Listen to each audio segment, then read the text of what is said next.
Good morning, Mr. President Donald Junior Trump. Today is December Be.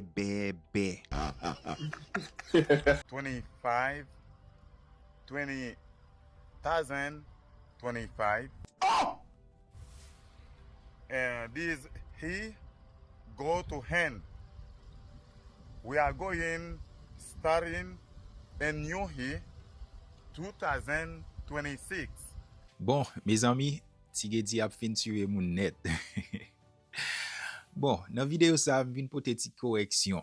Ok, alors, mpa vin la pou m trip sou Tigedi. Ou kapab wèl pale anglè très bien, men li juste fè kontenu yo pou fè moun griyen dan yo pou ede moun retire stres. Ou pa di December 25, fòk ou mette TH lan deyel.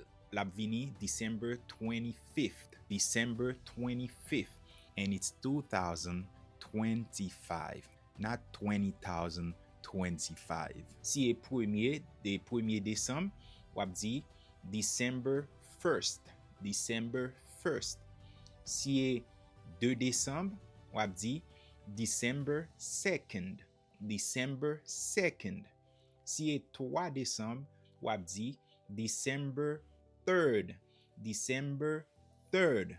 Si e 4 décembre, wap di December 4th. December 4th. Abonnez guys parce que m'a vini avec l'autre vidéo pour nous. Merci et à la prochaine.